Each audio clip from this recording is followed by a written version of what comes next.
en la lista que nos da el vidente de Patmos, San Juan, en el Apocalipsis, de los sellados en el tiempo del fin, descubrimos nosotros que entre los 12,000 sellados de cada tribu hay una tribu que no está presente, y es la tribu de Dan. Dan. Ahora,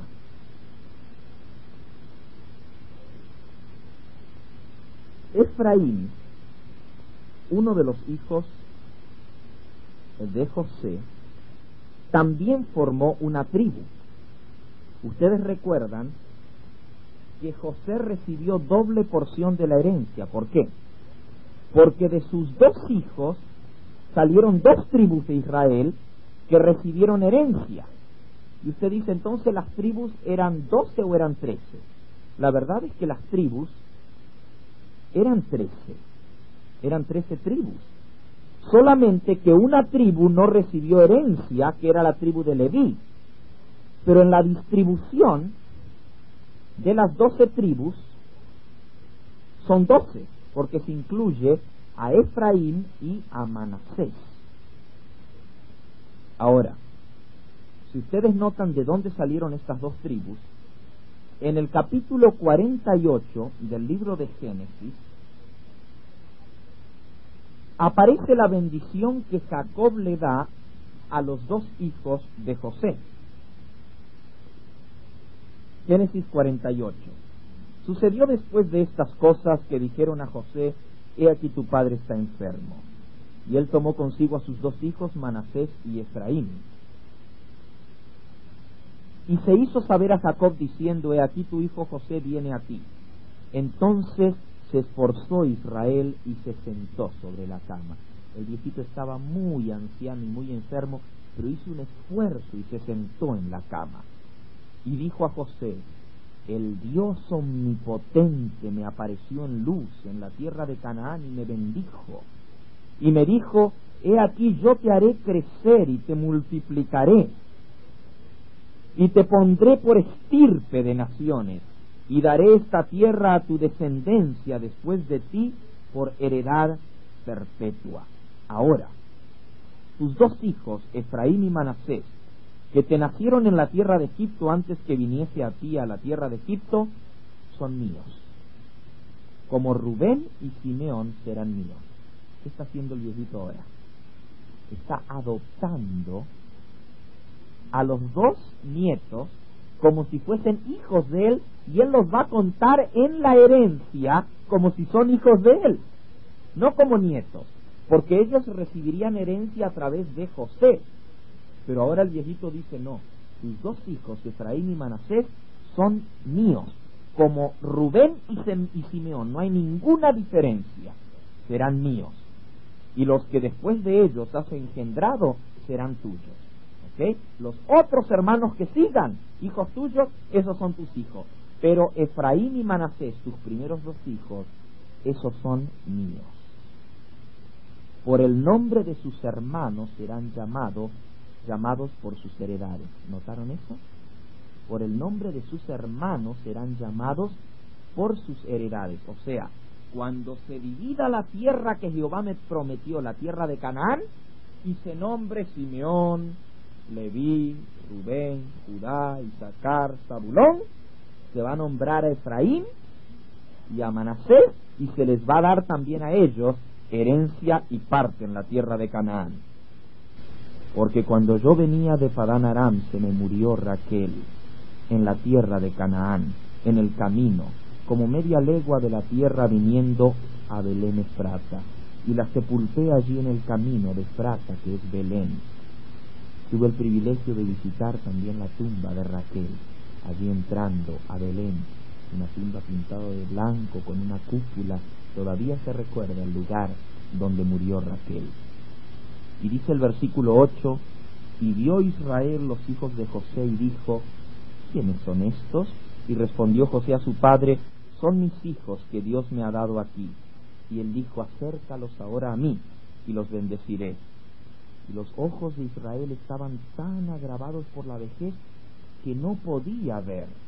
Les hizo pues acercarse a él, y los besó y los abrazó, y dijo Israel a José: no pensaba yo ver tu rostro, y aquí Dios me ha hecho ver también a tus hijos. Yo pensaba que tú te habías muerto cuando tenías 17 años, y ahora no solamente te he visto a ti, sino a tus hijos. Entonces José los sacó de entre sus rodillas, y se inclinó a tierra, y los tomó José a ambos, a Efraín a su derecha y a la izquierda de Israel, y a Manasés a su izquierda, a la derecha de Israel, y los acercó a él. Entonces el viejito extendió su mano derecha y la puso sobre la cabeza de Efraín, que era el menor.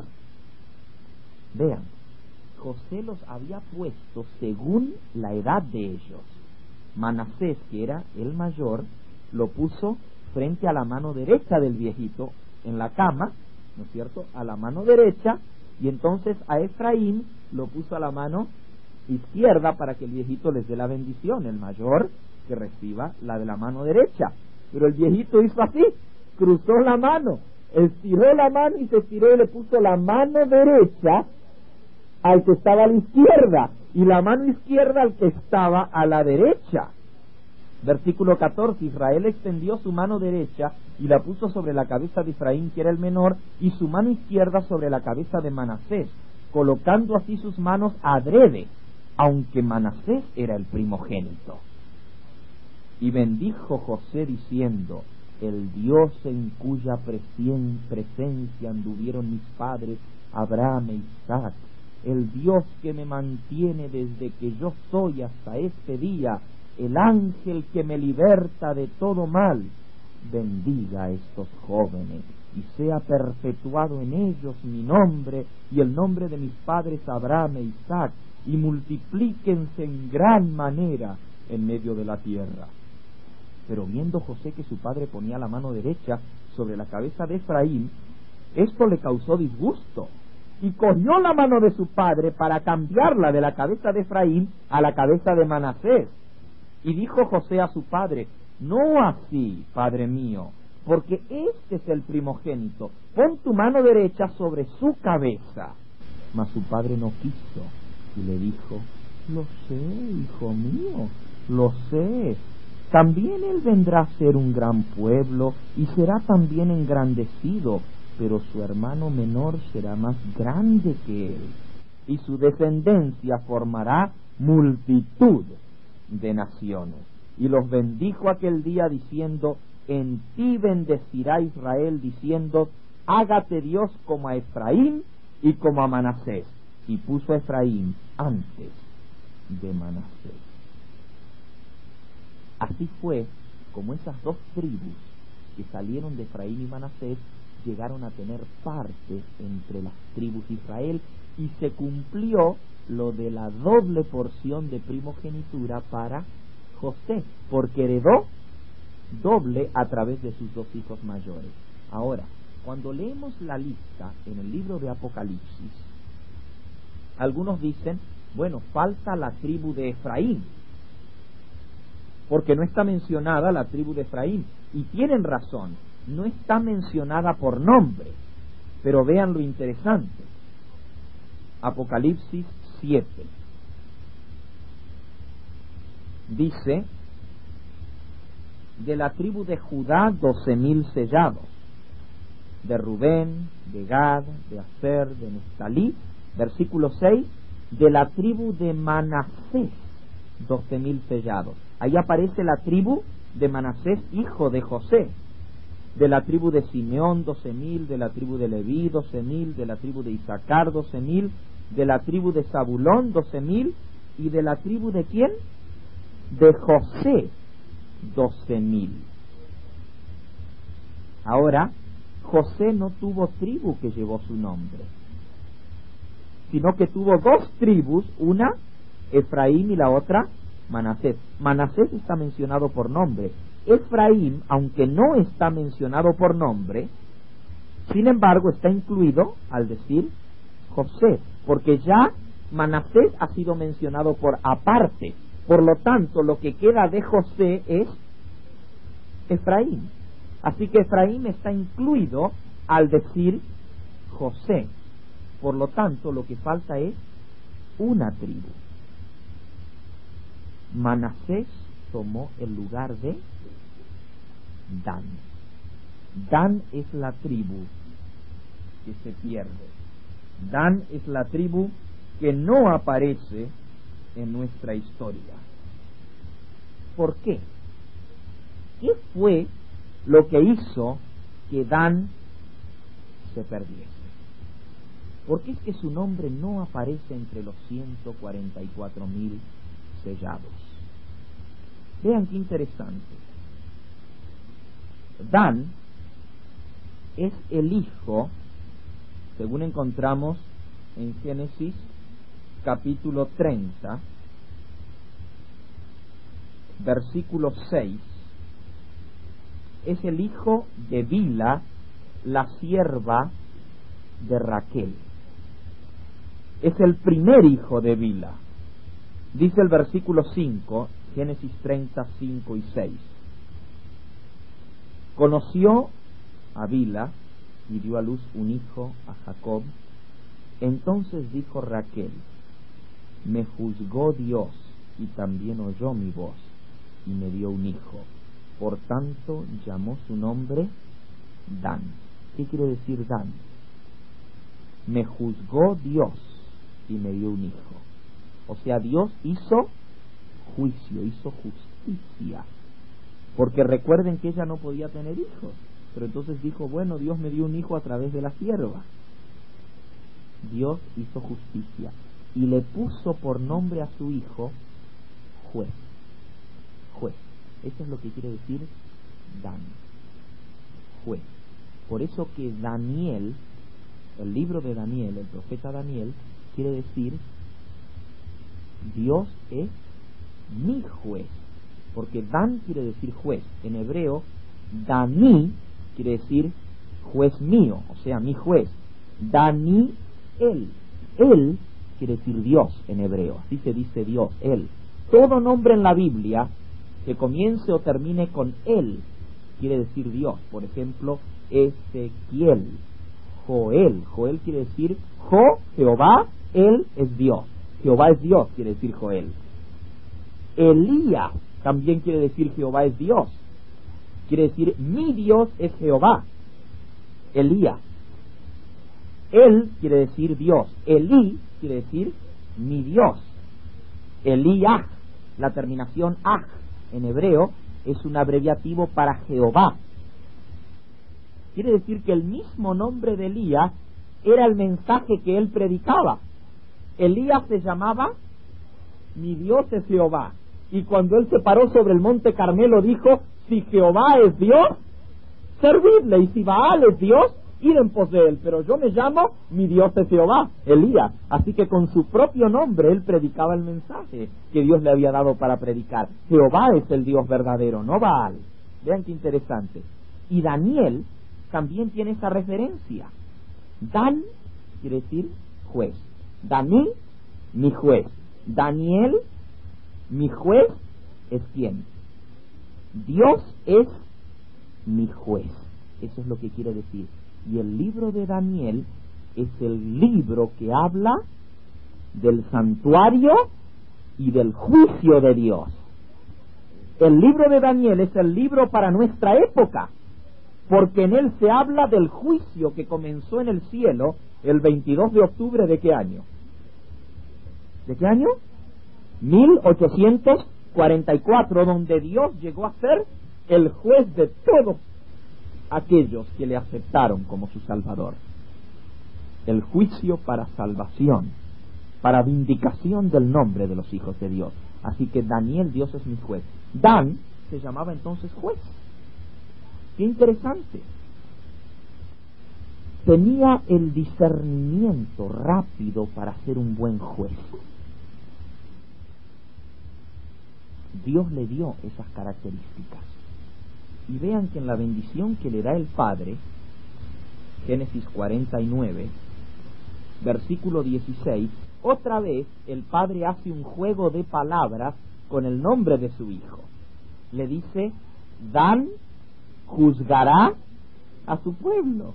¿Notaron ustedes que para cada nombre el padre usa el nombre para darle la bendición? Qué bonito, ¿verdad? Estaba muy anciano Jacob, pero todavía estaba muy fresca su mente. Todavía podía dominar el idioma y hacer bonito lo que él decía a través del nombre de sus hijos. Dan juzgará a su pueblo como una de las tribus de Israel. Dios le dio el discernimiento a Adán para ser juez, pero desgraciadamente no usó ese don que Dios le dio para buscar hacer la voluntad de Dios, sino que usó el don que él tenía de discernimiento, porque un juez tiene que tener ese don de discernir entre lo recto y lo que se parece mucho a la verdad, pero no es la verdad. Ese don le había dado Dios a Adán, el poder discernir y diferenciar. Pero esa percepción que él tenía, él la usó para buscar el mal en los demás y acusarlos y hablar mal de ellos. Vean cómo termina el versículo. Será Dan serpiente junto al camino, que muerde los talones del caballo y hace caer hacia atrás el jinete. Será Dan serpiente junto al camino, víbora junto a la senda. Que muerde, ¿qué cosa? Los talones del caballo. Ahora, mis hermanos, ustedes saben muy bien que en la Biblia la serpiente es símbolo de ¿quién? De Satanás. ¿Será que Dan estaba destinado a perderse porque su padre le llamó serpiente? ¿Será que ya él no tenía otra escapatoria? No, porque la primera parte de la bendición era: Dan juzgará a su pueblo como una de las tribus de Israel. El plan del padre era que él fuese una tribu hasta el mismo tiempo del fin. Su nombre podría haber estado entre los 144,000 como una de las tribus de Israel. Pero esa característica de ser serpiente que muerde por detrás fue lo que le costó su entrada al reino de los cielos. Mis hermanos, Dios odia ese tipo de carácter, el que muerde por detrás, el que habla mal de sus hermanos. Dan tenía la percepción para discernir entre el bien y el mal, pero en vez de usarla para ayudar a los demás, la usó para hundir a los demás. ¿Y saben lo que dijo Cristo de aquel que sirve de tropiezo? Mejor sería que se atase una piedra de molino al cuello y se tirase al mar que servir de tropiezo a uno de estos mis hermanos más pequeños. Dios odia el carácter de Dan, el carácter del que muerde de atrás, y ya lo condenó. En el Salmo 101 y el versículo 5, Salmo 101 versículo 5 dice: al que solapadamente infama a su prójimo, yo lo destruiré.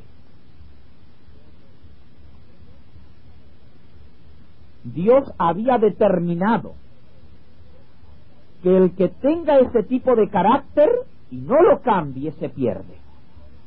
Al que solapadamente infama a su prójimo. ¿Qué quiere decir solapadamente? ¿Entienden esa expresión? Por detrás, hipócritamente, que tienen una cara, pero por detrás son otra cosa, que hablan mal de su prójimo por detrás.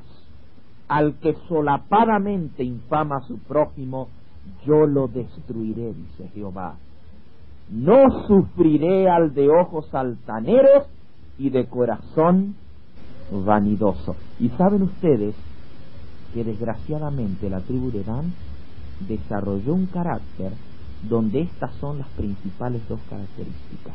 Primero, hablar mal de su prójimo, y segundo, corazón vanidoso y altanero, orgullo.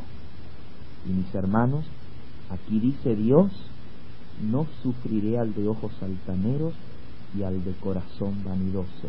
Y a través de Santiago, en su libro, en el Nuevo Testamento, Santiago capítulo 4 y versículo 6, dice: Dios resiste a los soberbios, a los altaneros Dios les hace así, los resiste. Dios no soporta el corazón altanero, el orgulloso. Si hay un pecado que está por encima de cualquier otro, es el pecado del orgullo y la soberbia, el no ser humildes, el no reconocer nuestra falta, el no arrepentirnos.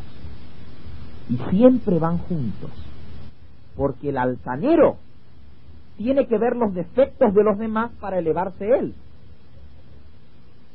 Siempre el que es orgulloso y se cree más, desprecia a los demás. Así que van juntas las características. El que habla mal de otro es porque él piensa que hablando mal del otro, él es el que va a quedar bien. Mira cómo es aquel, y mira cómo es aquel, y señala para él mostrar que él es mejor o más superior que los demás. El orgulloso y el soberbio. ¿Saben ustedes que antes de que Dan sellase su destino eterno, Dios ya había anunciado que el que muerde de atrás no estaría sobre el monte Sión?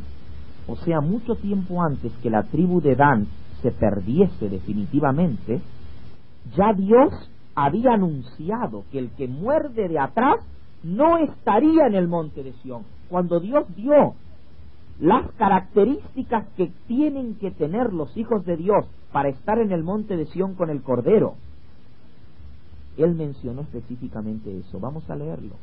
En el Salmo 15, hermanos, el Salmo 15 es el Salmo de los 144,000. Porque acuérdense que Apocalipsis 14, que ya leímos el sábado pasado, decía: miré y aquí el Cordero estaba en pie sobre el monte de Sión, y con él 144,000 que tenían el nombre de él y de su Padre escrito en la frente. Con el Cordero sobre el monte santo de Dios, el monte de Sión, donde está el tabernáculo de Dios. ¿Por qué creen ustedes que se le llama la ciudad santa a Israel, a Palestina, Jerusalén? ¿Saben ustedes que yo he ido muchas veces a Israel y he visto en los carteles que hacen anuncios para esos viajes, dice: visite Tierra Santa? ¿Saben ustedes que Israel no es más Tierra Santa? Ese es un error. Nunca hay que hablar de Israel como la Tierra Santa, porque no es más Tierra Santa. ¿Por qué era santa la tierra de Israel? Porque en Israel estaba Jerusalén, que era la ciudad santa. ¿Y por qué era santa Jerusalén? Porque en Jerusalén estaba el monte santo de Dios. ¿Y por qué era santo el monte santo de Dios, el monte de Sión? Porque en ese monte estaba el templo de Dios, el tabernáculo santo de Dios. ¿Y por qué era santo el tabernáculo de Dios? Porque en ese tabernáculo santo estaba el lugar santísimo. ¿Y por qué era santo el lugar santísimo? Porque allí estaba la presencia del Santo de Israel. Ahora, mis hermanos, cuando el Santo de Israel dejó la casa vacía, como dijo Jesús: mira, tu habitación te es dejada desolada y desierta. Cuando la presencia de Dios se retiró de su pueblo, el templo dejó de ser santo, el monte dejó de ser santo, la ciudad dejó de ser santa y la tierra dejó de ser santa, porque ya no estaba el santo con ellos. Matasteis al santo.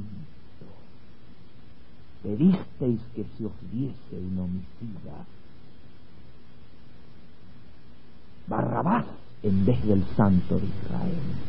Cuando rechazaron a Cristo, se acabó. No más santo. No más santo. Así que no digan la tierra santa. No, la tierra santa es donde están los santos de Dios. Tierra santa está aquí. Quita tus zapatos de tus pies, porque el lugar donde tú estás, tierra santa, es donde esté Jesús. Ahí es donde está santo el lugar. Donde quiera que estén 2 o 3 reunidos en mi nombre, allí estaré yo en medio de ellos. Quita el calzado de tus pies, porque santo es ese lugar. Donde está Jesús con su pueblo, ese es el lugar santo. Pero como aquel pueblo rechazó al santo, dejaron de ser santos, y su tierra no es más santa. Pero vamos ahora a nuestro tema. ¿Quién estará en el monte santo? El Salmo de los 144,000, ¿cuál es? El Salmo 15. Vean la pregunta que hace este Salmo. Jehová, ¿quién habitará en tu tabernáculo? ¿Quién morará en tu monte santo? ¿Quién estará en el monte santo de Dios, en el monte de Sión? ¿Quién? Los 144,000 son los que están con el Cordero en el monte de Sión. ¿Y recuerdan lo que leímos el sábado pasado? Que cuando llegaron delante del templo de Dios, el santuario celestial, la morada de Dios allá en el cielo, Jesús se paró al frente y levantando la mano, ¿qué dijo? Un momento, aquí solamente entran ¿quiénes? ¿Qué dijo él? ¿Recuerdan? Lo leímos en Primeros Escritos, página 19. ¿Qué dijo Jesús? Primeros Escritos, página 19. Cuando llegaron frente al templo y vieron que tenía 7 columnas hermosas, y toda la congregación de los redimidos se pararon delante viendo la belleza de ese templo inmenso, que es tan grande, hermanos. No se crean que es como una iglesia así aquí en esta tierra. La iglesia más grande de esta tierra no se puede comparar al templo de Dios en los cielos. Y recuerden que el templo no está dentro de la ciudad. En la ciudad no había templo. El templo está fuera de la ciudad, a los lados del norte, en el Aquilón. Por eso es que el diablo, Lucifer, dice que quiso sentarse a los lados del norte. Él se quiso sentar en el templo de Dios, haciéndose pasar por Dios. Imagínense, por eso es tan grande el pecado de Lucifer, su orgullo. Eso fue lo que lo llevó a la destrucción. Se quiso sentar a los lados del norte. Y cuando ustedes leen la descripción del templo, también en Jerusalén el templo está al norte de la ciudad. Y cuando ustedes leen la descripción de Elena de White en Primeros Escritos, dice: salimos de la ciudad y comenzamos a caminar, y pasamos una colina y pasamos otra, hasta que llegamos a un paraje hermoso, atravesamos un bosque y finalmente, dice ella, llegamos a un lugar donde había 7 colinas cubiertas de flores, y en medio de esas colinas estaba el templo de Dios, no dentro de la ciudad. El templo está fuera de la ciudad. Es la morada de Dios, la casa de Dios. Y el templo tiene lugar santo y lugar santísimo. Y es tan grande, tan inmenso ese templo, tan majestuoso, que no hay pluma humana que pueda escribir su belleza.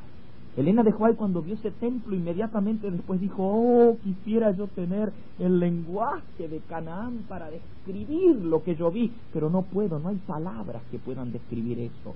Es tan inmenso ese templo, hermanos, que para trasladarse del lugar santo al lugar santísimo se usan carros de fuego para llevar. Dice que el Padre se sentó arriba de un carro. Elena de White lo vio que Dios el Padre se levantaba de su trono y lo sentaban en un trono que tenía ruedas debajo.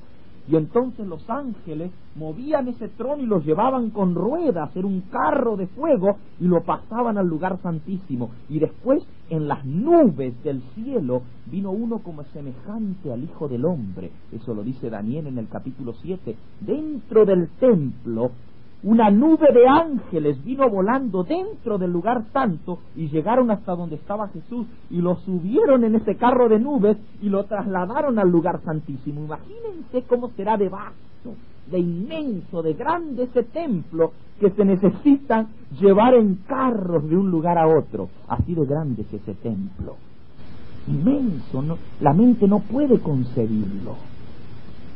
Y dice, según leímos, que Jesús dijo: un momento, aquí dentro del templo solo entran los 144,000. Ahora hay otros que van a servir en el templo, pero entrar dentro del santuario. Recuerden que la tribu de Leví servía en el templo, pero no todos los levitas podían entrar dentro del santuario, solo los sacerdotes. Los sacerdotes eran los únicos que entraban dentro del templo. De igual manera, la gran muchedumbre que se salvará en el tiempo del fin estará sirviendo a Dios en el templo, pero no son parte de los 144,000, porque esos son los sacerdotes de Dios que entrarán dentro de su templo. Muy bien, volviendo a nuestro pasaje. Jehová, ¿quién habitará en tu tabernáculo? ¿Quién morará en tu monte santo? He aquí la respuesta: el que anda en integridad y hace justicia, el que habla verdad en su corazón. ¿Qué más? El que no calumnia con su lengua, ni hace mal a su prójimo. ¿Saben que la palabra calumniar en hebreo, ¿saben cómo se dice calumniar en hebreo? Morder por detrás. Morder por detrás, así se dice calumniar, morder por detrás. Literalmente, lo que dice aquí es el que no muerde por detrás con su lengua,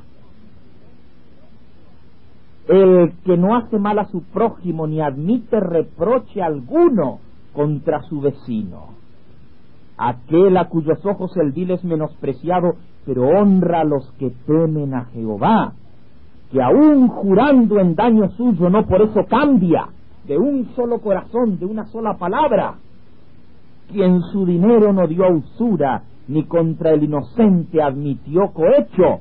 El que hace estas cosas no resbalará jamás. Ese es el que estará en el monte de Dios. Ahora, qué interesante. El que no calumnia con su lengua. Vean las características: el que anda en integridad, hace justicia y habla verdad en su corazón. Ahora miren las características de los 144,000 en Apocalipsis 14. Estos son los que no se contaminaron con mujeres, pues son vírgenes. Estos son los que siguen al Cordero doquiera que va. Andan en integridad, haciendo justicia, igual que como Cristo andaba. Apocalipsis 14:4. Estos fueron redimidos de entre los hombres para Dios, como primicia para Dios y para el Cordero. Y en sus bocas no fue hallada mentira. ¿Notaron? El que habla verdad en su corazón, en sus bocas no fue hallada mentira, y son sin mancha delante del trono de Dios. ¿Qué quiere decir eso, sin mancha? Hermanos, para el hebreo, el que lograba dominar su lengua era el que estaba sin mancha. Así lo dijo Santiago en el capítulo 3. Dice el versículo 2: todos ofendemos muchas veces. Si alguno no ofende en palabra, ese es el varón perfecto. ¿Notaron esto? ¿Quién es el que no tiene mancha, el varón perfecto? El que no ofende en palabra. Todos ofendemos de muchas maneras. Pero el que no ofende en palabra, ese verdaderamente ha logrado el ideal. Dice que ese es capaz de refrenar también todo el cuerpo. Y entonces él da un ejemplo. Nosotros ponemos freno en la boca de los caballos para que nos obedezcan y dirigimos así todo su cuerpo. El freno del caballo de ahí se lo maneja con las riendas. Mirad también las naves, aunque son tan grandes y llevadas de impetuosos vientos, son gobernadas con un muy pequeño timón, pequeño en comparación a la nave, ¿verdad? Aunque yo he visto uno de esos transatlánticos que solo el timón pesa 3 toneladas. No es pequeño, pero comparado al barco, que pesa 2000 toneladas, pues es muy pequeñito el timón. Dice, y ese timón las gobierna y las lleva por donde quiere. Así también la lengua es un miembro pequeño, pero se jacta de grandes cosas. Vean el problema de la lengua, hermanos. Ahí están las dos características de Dan. El orgullo se jacta. ¿Qué dijo el sabio Salomón? El que mucho habla, mucho peca. Es mejor refrenar su lengua para no caer en pecado. Si no peca por hablar mal del prójimo, peca por hablar bien de uno mismo. Porque el que habla, o habla de otro o habla de uno. ¿De qué otra cosa va a hablar? ¿De qué otra cosa? Hay algo más de que hablar, hermano, de Jesús. El que habla de Jesús, ese no tiene problema. Pero el que habla de otro, tarde o temprano peca. Y el que habla de uno mismo, también peca, porque se alaba a sí mismo. Se jacta de grandes cosas.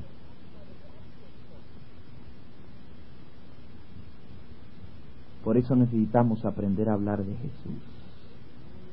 Darle la gloria y la alabanza a Él. Así que la lengua, dice el versículo 6, es un fuego, un mundo de maldad. La lengua está puesta entre nuestros miembros y contamina todo el cuerpo e inflama la rueda de la creación, y ella misma es inflamada por el infierno. Porque toda naturaleza de bestias y de aves y de serpientes y de seres del mar se doma y ha sido domada por la naturaleza humana. Pero ningún hombre puede domar la lengua, que es un mal que no puede ser refrenado, llena de veneno mortal. Qué terrible, mis hermanos, la lengua. Yo no sé, y nadie me puede decir a mí que yo digo lo que voy a decir, porque conozco algo de esta iglesia, porque no soy de aquí, hermanos. Pero yo no sé si en esta iglesia habrá también danitas que tienen problema con su lengua. ¿Saben, hermanos, que este es el problema más grave dentro del pueblo de Dios? Yo no sé por qué, pero los adventistas, y les hablo con el corazón en la mano, no es para criticar nuestra iglesia, porque yo la amo como amar a mi madre, si en ella nací. Pero hay un problema donde quiera que voy.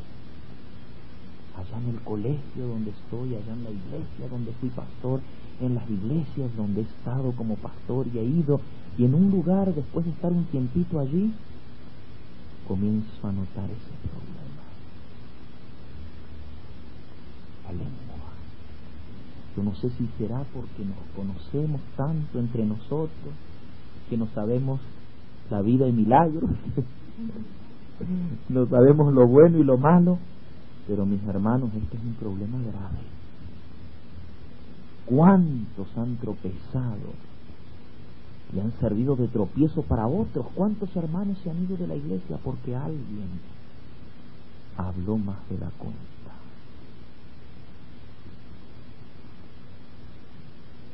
La lengua es un mundo de maldad llena de veneno mortal. Con ella bendecimos al Dios y Padre, y con ella maldecimos a los hombres que están hechos a la semejanza de Dios. De una misma boca proceden bendición y maldición. ¿Cómo yo puedo hablar bien de Dios y hablar mal de mi prójimo, que es hecho a la imagen de Dios, que es un hijo suyo, que Él redimió con su sangre? Oh, mis hermanos, este es un asunto grave. ¿Por qué? Porque los danitas se pierden. Víbora junto al camino que muerde por detrás y hace caer al jinete. Ahora, lo triste de esto, mis hermanos, es que la tribu de Dan fue contada entre las tribus de Israel. Eran parte del pueblo de Dios. No estamos hablando de paganos. Es verdad que el otro problema de la tribu de Dan fue la idolatría, hermanos. Y si yo tuviera tiempo, les hablaría del otro problema, el orgullo y la idolatría. Porque ese fue el problema por el cual la tribu de Dan fue una de las primeras de ser llevadas al cautiverio. ¿Sabían ustedes que allá en Dan se levantó un becerro de oro? Aquí hay algo interesante en todo esto, hermanos. Yo no lo mencioné y el tiempo no me permite entrar en todo esto. Pero a los de Dan, aparte de darles el discernimiento para discernir entre lo bueno y lo malo, Dios les dio una cualidad muy especial a los de la tribu de Dan.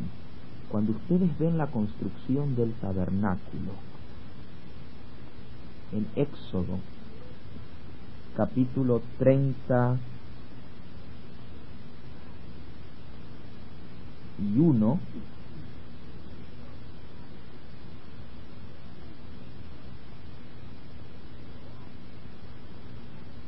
dice: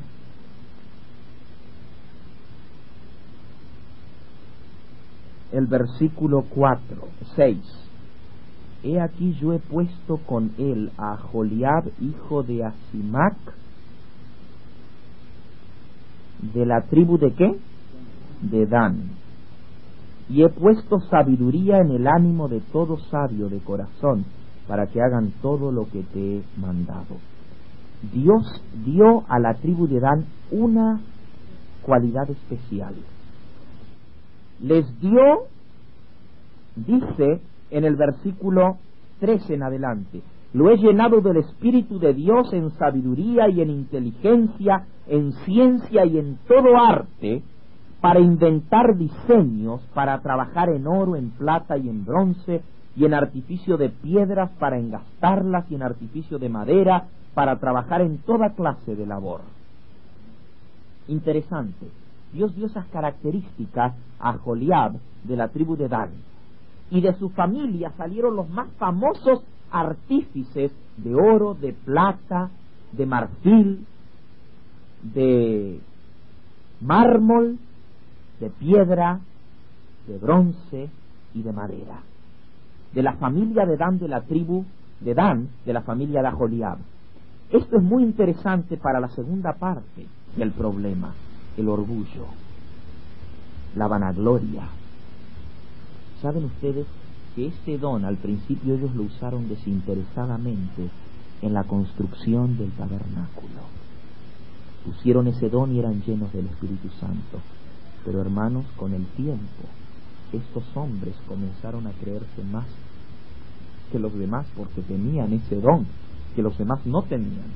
Y saben ustedes que cuando se mandó a construir por Salomón el templo de Dios en Jerusalén, mandaron a buscar a un hombre que se llamaba Hiram. Y si ustedes leen la historia, Hiram de Tiro era hijo de una mujer de la tribu de Dan, casada con un cananeo. Yo no tengo el tiempo de entrar en estos detalles, pero lo menciono solo de paso para que ustedes lo investiguen.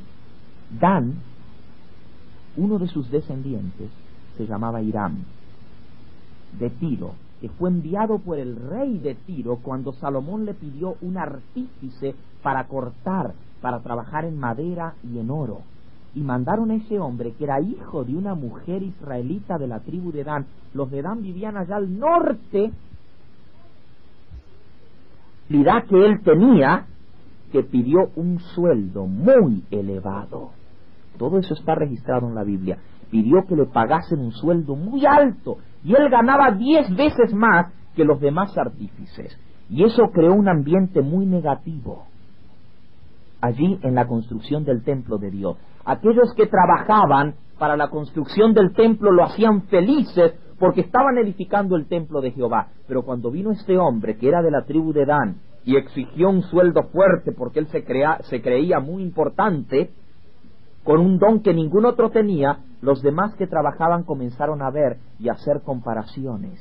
Y dijeron, ¿por qué este gana tanto si nosotros también sabemos trabajar? Y entonces ellos comenzaron a pedir aumento de sueldo. Y ya no trabajaban con gozo y alegría, sino que ahora querían que se les pagase igual que a Hiram. Y se hizo un problema. ¿Saben ustedes que todo eso lo cuenta la Biblia? Que hubo un strike. ¿Sí? Los trabajadores dijeron, no trabajamos más si no se nos sube el sueldo, y pararon de trabajar. Así como están los trenes ahora de Long Island. Pararon de trabajar y no quisieron seguir hasta que no se les subiese el sueldo.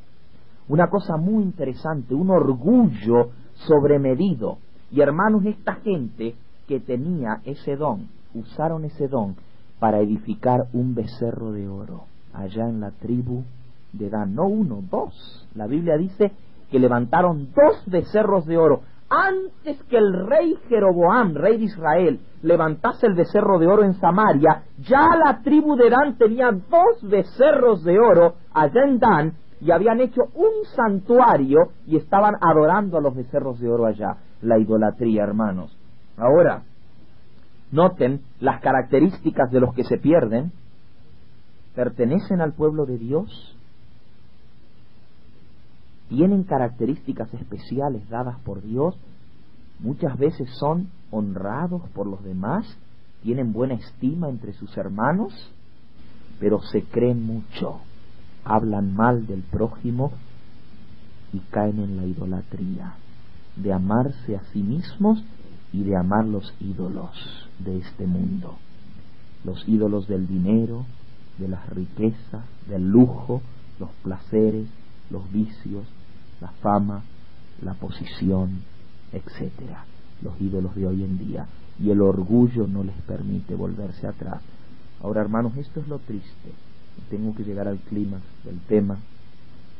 Lo triste de todo esto, hermanos, es que Dan tuvo las mismas oportunidades que todos los demás. Noten que ninguno de los otros hermanos era mejor que él. Es más, ¿saben ustedes lo que dice la sierva de Dios? Que Dan tenía ciertas características que lo distinguían por encima de sus hermanos. Era más refinado. Vean qué interesante. Cuando usted estudia, y les voy a abrir solamente la mente para que ustedes vean algo fascinante, a lo cual no podemos entrar. El estudio del carácter de los 12 hijos de Jacob debe ser estudiado en conjunto con el estudio del carácter de los 12 apóstoles, porque cada apóstol corresponde a uno de los hijos de Jacob. Son 12 patriarcas y son 12 apóstoles. 12 hijos de Jacob, uno se pierde, Dan, otro toma su lugar. 12 apóstoles, uno se pierde, Judas, otro toma su lugar. La ciudad de Dios tiene 12 puertas y 12 cimientos o fundamentos. En las 12 puertas tiene el nombre de los 12 hijos de Jacob, pero en los 12 cimientos tiene el nombre de los 12 apóstoles del Cordero. Así que para cada puerta hay un cimiento. Interesante. ¿Y por qué les menciono esto? Porque Elena de White también dice que de los 12 apóstoles el que se perdió fue Judas.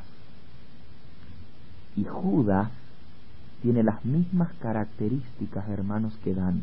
Cuando usted lo estudia se queda boquiabierto. Él era el que criticaba a los demás apóstoles. Él era el que tiraba la piedra y escondía la mano, el que creaba los problemas. Todas esas disputas de quién será el mayor, ¿saben quién las instigaba? Judas. Ustedes lo pueden leer, hermanos. Es tremendo. Él era el orgulloso, el que se creía mejor que los demás. Él era el que consideraba a la banda de los discípulos como muy inferiores a él. Noten que Jesús escogió a los 11, pero a Judas no lo escogió, él vino solo. ¿Y saben lo que dice Elena de White? Que los discípulos decían: uy, un hombre tan distinguido como Judas, que venga con nosotros, nos sirve, es un buen nombre para nosotros. Si Jesús le hubiese dicho que no, dice Elena de White, si Jesús le hubiese dicho que no, los discípulos hubiesen dicho: ¿pero qué le pasa a este maestro? Hubiesen dudado de la capacidad de Cristo, porque lo estaban. Y tampoco Jesús quería que él se perdiese, le quiso dar una oportunidad. Él dijo: estando en contacto conmigo, quizás su carácter pueda ser cambiado. Pero Judas tenía un orgullo tan grande, tan terrible, hermanos, que aún en el último momento, cuando Jesús hizo la última tratativa para tocar el corazón de Judas, que fue cuando le lavó los pies a los discípulos, dice que en ese momento Jesús le miró a los ojos y le habló al corazón, y lavándole los pies, Judas sintió que su corazón se enternecía y fue tocado por el Espíritu de Dios. Pero ¿saben qué fue lo que impidió que Judas se arrepintiese? Todavía él ahí tenía oportunidad, todavía no estaba sellado su destino eterno, todavía si se arrepentía podría haberse salvado. Pero ¿cuál fue su problema, hermanos? Su orgullo, no quiso confesar su falta, y dice que su orgullo pensó: bueno, pero si este es el maestro y está lavando los pies, ¿qué Mesías va a ser este? No, yo estoy equivocado, no, qué barbaridad. Y se levantó de la mesa y fue a entregar al Señor Jesús. A Adán le pasó lo mismo. Dios le mandó profetas. Oh, si yo tuviera el tiempo de contarles la historia de Adán, hermanos, y la tribu. Dios le mandó profetas específicamente a predicar allá en la tribu de Dan, pero el orgullo no les permitió que se arrepintiesen, hermanos, y fueron llevados al cautiverio y se perdieron. Criticaban a sus hermanos. Ahora, al igual que Judas, al igual que Dan, Elena de White dice que Judas tenía características muy especiales. Era de un carácter refinado, distinguido. Llevaba la delantera a los demás discípulos en muchas cosas. Y hermanos, los de la tribu de Dan, en el pueblo de Israel moderno, muchas veces se distinguen por ser personas elocuentes, con talentos, con dones especiales que Dios les ha dado. Incluso ayudan a la edificación del tabernáculo, del templo de Dios, que es su iglesia. Tienen ese don especial de poder ayudar y hermosear la casa de Dios, el templo de Dios que somos nosotros. Y usted los ve y dice: qué gente más consagrada. Pero tienen un problema: no saben dominar su lengua, hablan mal de su prójimo y tienen un orgullo terrible. Mis hermanos, se pierden eternamente. Lo triste de todo esto es que tienen las mismas oportunidades que todos los demás. Dan se crió en medio de los dos hermanos. Cualquiera podría decir: bueno, sus hermanos eran tan malos que los llevaron al mal. Todos pasaron por la misma experiencia, pero así como los otros lograron vencer terribles defectos de carácter, los de Dan no vencieron. ¿Saben ustedes que hoy pasa lo mismo? Usted lo ve todo el tiempo. Dos hijos en un hogar, los dos criados de la misma manera, los dos se les dan las mismas oportunidades, a los dos se los trae a la iglesia, a los dos se les enseña, se les hace el culto, y por alguna razón misteriosa, uno sigue fiel al Señor y el otro se aparta para perderse eternamente. ¿Por qué? ¿Por qué si los dos tuvieron las mismas oportunidades? Usted lo ve todo el tiempo en la escuela.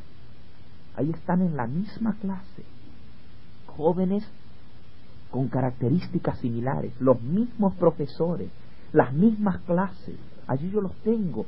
Y el primer año llegan mis alumnos de teología y yo los voy calando para ver cómo son. Y digo, este tiene características que si las pone al servicio de Dios puede llegar a ser grande en la causa de Dios. Mira qué don que tiene este otro para predicar, qué facilidad que tiene este. Y uno los mira, no como lo que son, sino como lo que pueden llegar a ser por la gloria de Dios.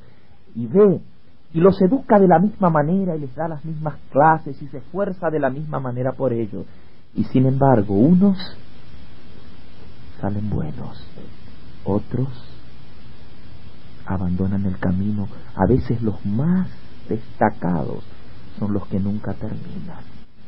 Y otros que terminan destacándose y cuando van al campo, allá fracasan miserablemente porque no son consagrados a Dios, porque el orgullo llena su corazón y miran lo que ellos hacen y no lo que Dios hace a través de ellos, y quieren que su nombre se eleve, que su fama llegue, que todos digan qué buen pastor que es, y allá terminan fuera. Y hermanos, sucede lo mismo aquí.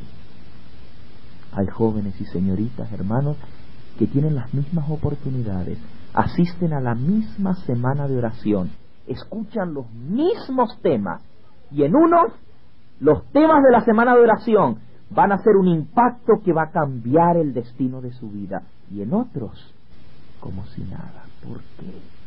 Porque es que unos aceptan y otros rechazan. Mis hermanos, cada uno es arquitecto de su propio destino. El mismo sol madura el trigo y también la cizaña. El mismo sol endurece el barro, pero derrite la nieve. El mismo sol. Según el material con que esté hecho, a uno lo endurece y a otro lo derrite. Esta misma semana de oración puede causar el efecto en tu corazón de ablandarte para entregarte a Cristo, mientras que en otro que escuchó los mismos temas puede ser que lo endurezca y salga de aquí para perderse eternamente. ¿Por qué? Oh Dan, hijo amado, yo no quiero que te pierdas. El Señor dice, yo no quiero la muerte del que muere, yo no quiero la muerte del impío, sino que se arrepienta de su mal camino, que venga a mí. Volveos a mí, oh hijos rebeldes, y yo os recibiré, dice el Señor. Volveos a mí, pero hay algunos que no escuchan el llamado de Dios. ¿Por qué? Hermano que me escucha, Jesús quiere cubrir tus faltas pasadas con su manto de su perfecta justicia. Él quiere darte poder para vencer todo defecto de carácter, seas de la tribu de Rubén o de la tribu de Gad, el que se divierte, seas de la tribu de Isaacar o de la tribu de Zabulón. No importa cuáles sean tus defectos o debilidades, el Señor Jesús tiene el poder para ayudarte a vencer toda tendencia al pecado heredada o adquirida y reflejar en tu vida el carácter de Cristo. Pero mi hermano, eso solo depende de ti, nada más que ti. La decisión es tuya. ¿Qué harás tú con lo que has escuchado? ¿Qué harás tú con el Señor Jesús en tu vida? ¿No será que quizás esta sea la noche de tu decisión? ¿Por qué algunos dirán que no? Mientras que este mismo tema a otro les llevará a decir, sí Señor, yo quiero ser limpiado, yo quiero cambiar mi vida. ¿Por qué? ¿Por qué? Oh, que el Espíritu de Dios interceda en cada corazón en esta noche. Yo voy a cerrar con un llamado, porque el Señor Jesús me va a preguntar en el día en que yo tenga que dar cuenta de mi vida. Bueno, tú diste una semana de oración en Nueva York, ¿verdad? los llamaste al arrepentimiento, les dijiste que había perdón y salvación si se arrepentías, le diste la oportunidad de aceptarme públicamente, y yo quiero poder responder que sí. Claro que la decisión será tuya. En este llamado, yo voy a llamar a 3 tipos de personas distintas. No quiero que pasen ahora, sino hasta el momento cuando yo los llame, cuando les dé la oportunidad. Pero quiero que vayan pensando. En primer lugar, a los primeros que yo voy a llamar son aquellos que nunca han aceptado públicamente al Señor Jesús, públicamente, pasando al frente y testificando ante todos que ellos escogen a Jesús como el Señor de su vida. Aquel que nunca lo ha hecho en el pasado, pero que en esta noche siente que el Señor Jesús le llama a entregarse a Él voy a llamar primero a que se decida por Cristo en esta noche, a que el Espíritu Santo toque su corazón. O sea, me estoy refiriendo a aquellos que nunca han aceptado al Señor Jesús públicamente. Puede ser que le haya aceptado en su corazón muchas veces, pero hoy Jesús le llama a aceptarle públicamente, a unirse con su pueblo de Israel moderno, aquellos que no han sido bautizados todavía. Ese será el primer grupo al que voy a llamar.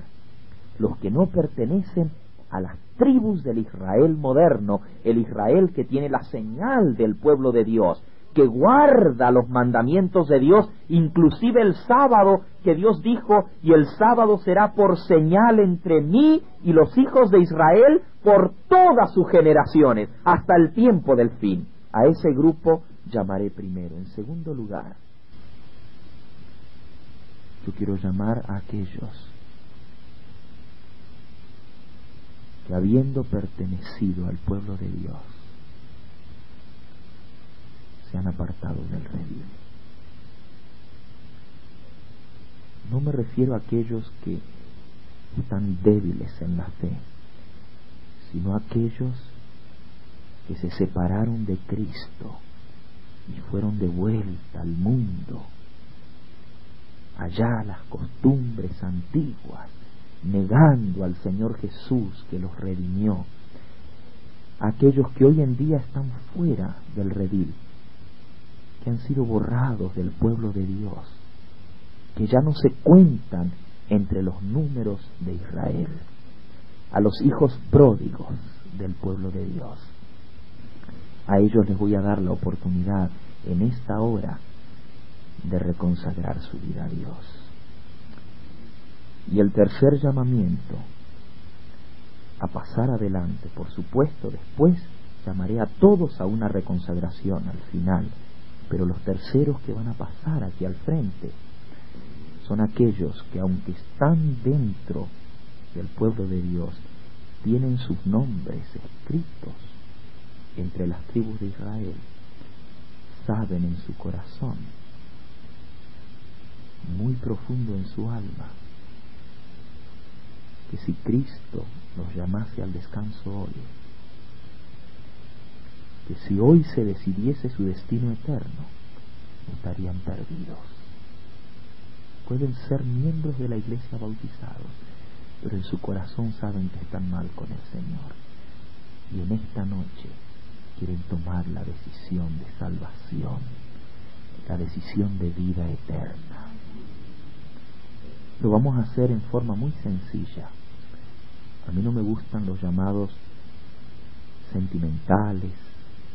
Con eso no quiero decir que no pueda haber lágrimas cuando el Señor nos toca.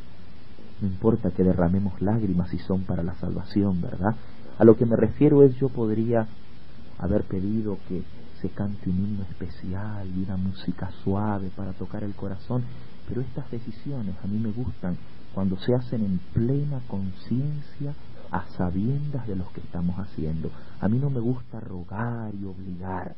El que de verdad ha tomado su decisión en esta noche y quiere ponerse firme delante de Cristo, en presencia de los hermanos, y decir, yo me pongo de parte de Cristo, pasará al darle la oportunidad de pasar adelante.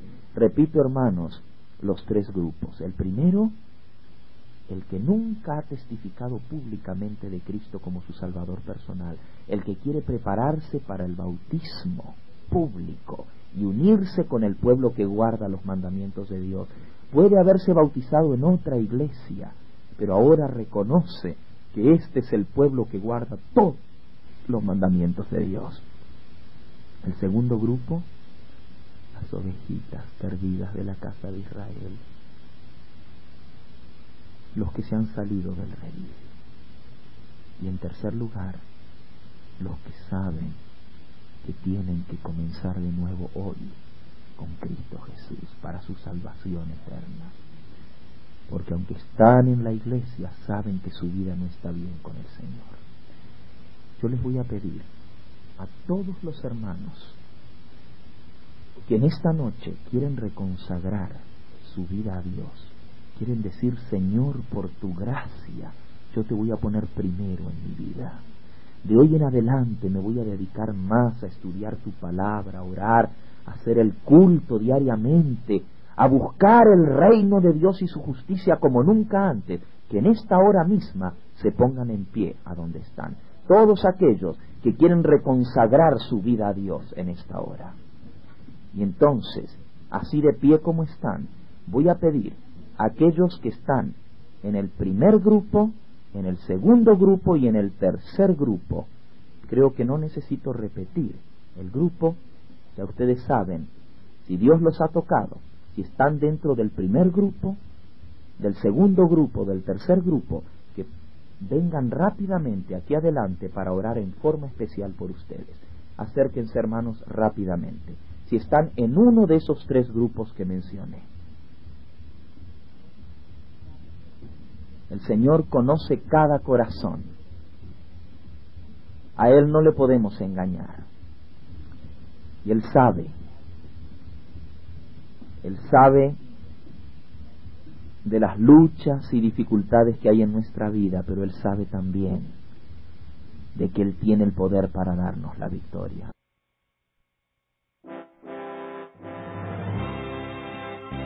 Agradecemos al pastor Gambetta por su valioso aporte a la proclamación del mensaje adventista. Visite su página en internet www.elevangelioeterno.com. La grabación de este tema en formato digital es un servicio del Ministerio Evangelio Eterno. Para obtener gratuitamente estudios selectos de la Biblia y de los escritos de Elena G. White, o para solicitar nuestras publicaciones impresas, diríjase a www.hogarysalud.com y www.evangelioeterno.com.